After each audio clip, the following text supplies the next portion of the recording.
ભારતના રાષ્ટ્રપતિ દેશના પ્રથમ નાગરિક હોય છે જેને હેડ ઓફ ધ સ્ટેટ એટલે કે રાષ્ટ્રાધ્યક્ષની પદવી પ્રદાન કરવામાં આવે છે.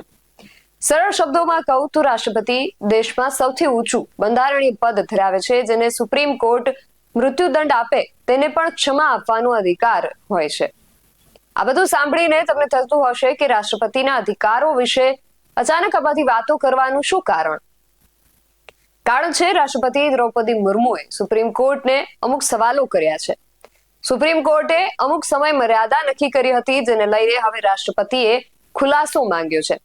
તામિલનાડુના રાજ્યપાલ અને રાજ્ય સરકાર વચ્ચેના વિવાદમાંથી ઉઠેલો આ વિવાદ શું છે, જેને લઈને હવે રાષ્ટ્રપતિએ ખુલાસો માંગવો પડ્યો છે. બધી જ વિગતો મેળવ્યા અહેવાલમાં. જય હિન્દ. BSI TV ન્યૂઝ પર આપની સાથે હું છું નિધિ ગઢવી.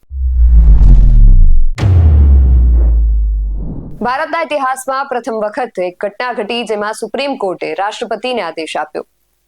સુપ્રીમ કોર્ટે એક રાજ્યપાલે મોકલેલ બિલ પર રાષ્ટ્રપતિને 3 મહિનાની અંદર નિર્ણય લેવા કહ્યું. રાષ્ટ્રપતિ દ્રૌપદી મુર્મુએ રાષ્ટ્રપતિ અને રાજ્યપાલો માટે આ પ્રકારે ડેડલાઇન નક્કી કરવા પર સવાલ ઉઠાવ્યા છે.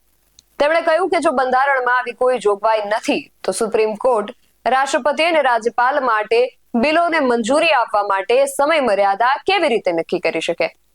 આ બધી વાતો સમજવા માટે સૌથી પહેલા આ મામલો શું છે એ સમજવું પડશે. તો આખો જે વિવાદ છે એ 8 એપ્રિલથી શરૂ થયો. 8 એપ્રિલે સુપ્રીમ કોર્ટે તમિલનાડુના રાજ્યપાલ અને રાજ્ય સરકારના કેસમાં રાજ્યપાલની સત્તાઓની મર્યાદા નક્કી કરી હતી. જસ્ટિસ JB પાડીવાલા અને જસ્ટિસ R મહાદેવનની બેન્ચે કહ્યું હતું કે રાજ્યપાલ દ્વારા મોકલવામાં આવેલ બિલના વિષયમાં રાષ્ટ્રપતિ પાસે પૂર્ણ વિટો કે પોકેટ વિટોનો અધિકાર નથી. સુપ્રીમ કોર્ટે રાજ્યપાલ દ્વારા સરકારના 10 મહત્વપૂર્ણ બિલોને રોકવાના નિર્ણયને પણ ગેરકાયદે ગણાવ્યો હતો. આ નિર્ણય દરમિયાન કોર્ટે રાજ્યપાલો દ્વારા રાષ્ટ્રપતિને મોકલવામાં આવેલા બિલ પર પણ પોતાની સ્થિતિ સ્પષ્ટ કરી હતી. સુપ્રીમ કોર્ટે કહ્યું કે રાષ્ટ્રપતિએ રાજ્યપાલ દ્વારા મોકલવામાં આવેલા બિલ પર 3 મહિનાની અંદર નિર્ણય લેવો પડશે અને આ આદેશ 11 એપ્રિલના રોજ જાહેર કરાયો હતો. માટે હવે રાષ્ટ્રપતિ દ્રૌપદી મુર્મુએ બુધવારે સુપ્રીમ કોર્ટને 14 સવાલો પૂછ્યા છે. તેમણે રાષ્ટ્રપતિ અને રાજ્યપાલની સત્તાઓ, ન્યાયિક હસ્તક્ષેપ અને સમય મર્યાદા નક્કી કરવા જેવા મુદ્દાઓ પર સ્પષ્ટતા માંગી છે. તેમણે પૂછ્યું કે જ્યારે રાજ્યપાલ સમક્ષ બિલ આવે છે ત્યારે તેમની પાસે કયા બંધારણીય વિકલ્પો હોય છે? શું રાજ્યપાલ નિર્ણય લેતા સમયે મંત્રી પરિષદની સલાહથી બંધાયેલા છે? શું રાજ્યપાલના નિર્ણયને કોર્ટમાં પડકારી શકાય છે? શું કલમ 361 રાજ્યપાલના નિર્ણયોની ન્યાયિક સમીક્ષાને સંપૂર્ણપણે રોકી શકે છે?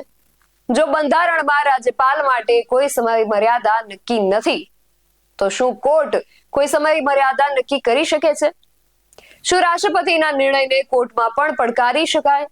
શું કોર્ટ રાષ્ટ્રપતિના નિર્ણયો પર પણ સમય મર્યાદા નક્કી કરી શકે છે? શું રાષ્ટ્રપતિ માટે સુપ્રીમ કોર્ટનો અભિપ્રાય લેવો ફરજિયાત છે? શું રાષ્ટ્રપતિ અને રાજ્યપાલના નિર્ણયો પર કાયદો અમલમાં આવે એ પહેલા જ કોર્ટ સુનાવણી કરી શકે છે? શું સુપ્રીમ કોર્ટ કલમ 142 નો ઉપયોગ કરીને રાષ્ટ્રપતિ કે રાજ્યપાલના નિર્ણયો બદલી શકે છે? શું રાજ્ય વિધાનસભા દ્વારા પસાર કરાયેલો કાયદો રાજ્યપાલની સંમતિ વિના લાગુ થઈ શકે છે? શું બંધારણના અર્થઘટન સંબંધિત કેસોને સુપ્રીમ કોર્ટની 5 જજની બેન્ચને મોકલવા ફરજિયાત છે? શું સુપ્રીમ કોર્ટ એવા નિર્દેશો કે આદેશો આપી શકે છે જે બંધારણ અથવા હાલના કાયદાઓ સાથે સુસંગત ન હોય? શું કેન્દ્ર અને રાજ્ય સરકારો વચ્ચેના વિવાદનો ઉકેલ ફક્ત સુપ્રીમ કોર્ટ જ લાવી શકે છે? તો રાજ્યપાલ દ્વારા રાષ્ટ્રપતિને મોકલવામાં આવેલા બિલ પર સુપ્રીમ કોર્ટના 4 મુદ્દા છે, જેમાં પ્રથમ મુદ્દો છે બિલ પર નિર્ણય લેવો પડશે. સુપ્રીમ કોર્ટે કહ્યું હતું કે કલમ 201 કહે છે કે જ્યારે વિધાનસભા બિલ પસાર કરે છે એ રાજ્યપાલને મોકલવું જોઈએ અને રાજ્યપાલે એને રાષ્ટ્રપતિ પાસે વિચારણા માટે મોકલવું જોઈએ. આ સ્થિતિમાં રાષ્ટ્રપતિને કાં તો બિલને મંજૂરી આપવી પડશે અથવા એવું કહેવું પડશે કે તેઓ મંજૂરી નહીં આપે. બીજો મુદ્દો છે જ્યુડિશિયલ રિવ્યુ થશે. સુપ્રીમ કોર્ટે કહ્યું હતું કે રાષ્ટ્રપતિના નિર્ણયની કલમ 201 હેઠળ ન્યાયિક સમીક્ષા કરી શકાય છે. જો બિલ કેન્દ્ર સરકારના નિર્ણયને પ્રાથમિકતા આપે છે તો કોર્ટ મનસ્વીતા અથવા દ્વેષના આધારે બિલની સમીક્ષા કરશે. કોર્ટે કહ્યું હતું કે જો બિલ રાજ્ય મંત્રીમંડળને પ્રાથમિકતા આપે છે તો રાજ્યપાલે મંત્રી પરિષદની સહાય અને સલાહને વિરુદ્ધ બિલ પર નિર્ણય લીધો હોય તો કોર્ટને બિલની કાયદેસર રીતે તપાસ કરવાનો અધિકાર રહેશે. ત્રીજો મુદ્દો એ છે કે કારણો આપવા પડશે. સુપ્રીમ કોર્ટે સ્પષ્ટ કર્યું કે જ્યારે સમય મર્યાદા નક્કી કરવામાં આવે છે ત્યારે નિર્ણય વ્યાજબી સમય મર્યાદામાં લેવો જોઈએ. બિલ મળ્યાના 3 મહિનાની અંદર રાષ્ટ્રપતિએ નિર્ણય લેવો ફરજિયાત રહેશે. જો વિલંબ થાય તો વિલંબના કારણો જણાવવા પડશે. અને ચોથો મુદ્દો છે કે બિલ વારંવાર પાછા મોકલી શકાતા નથી.